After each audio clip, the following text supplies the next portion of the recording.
At that moment, we were stopped because this police officer thought that my father was driving in a car with a white woman and 4 kids that he didn't know from where, and wanted to make sure she wasn't white. My earliest memory, one of my strongest memories, is when I was around 10. I remember being at school, 5th grade, playing football with a bunch of the kids. And in elementary school, at least, I was one of the bigger kids. And so I tackled this one kid who was one of the smaller kids at the time. He was upset, maybe embarrassed, and he called me a nigger. I kind of blacked out. Honestly remember nothing in the next few seconds. And by the time I actually remember what was going on, his face was really close to mine. And I realized that he was purple. And I realized that he was purple because my hands were around his neck and he wasn't breathing. And suddenly I was freaked out. This kid made me lose control.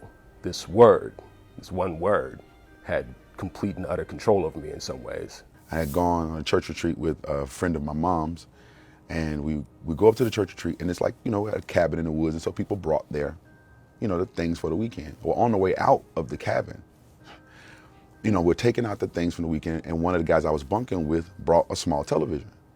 So I grabbed the TV to take to the bus. And no lie, someone called the police on me. I moved to France in 1983. One morning I woke up and I was going to school.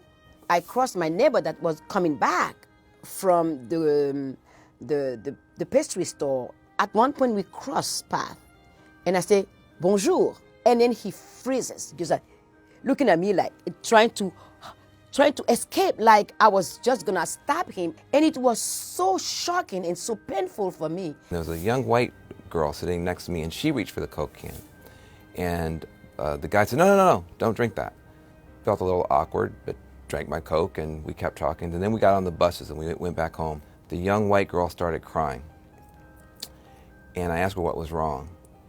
And she said, they told me later that everybody in the room spat in your Coke while you were outside. And that's why they didn't want me to drink out of that can. And I'm so sorry.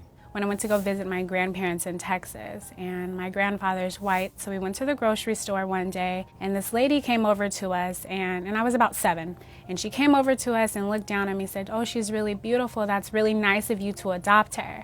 And my grandfather is usually very calm and patient, but his face just turned red, and at that moment I realized that me and my grandfather did not look alike. I was 15 years old, I was in high school, and one afternoon I was hanging out with my friend Rob. At one point we got split up, and as I was waiting for Rob to show up again, I decided, nope, I'm gonna find him. And as I walked out, this man behind me said, excuse me, I need to talk to you.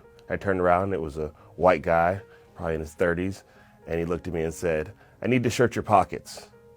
And I said, why? He said, I got a report that you took something. And I hadn't taken anything, and then I said to him, I know my rights, but I didn't really know my rights, so I let him search my pockets. I also thought if he searches my pockets, he'll realize there's nothing in there, and he'll let me go on my way.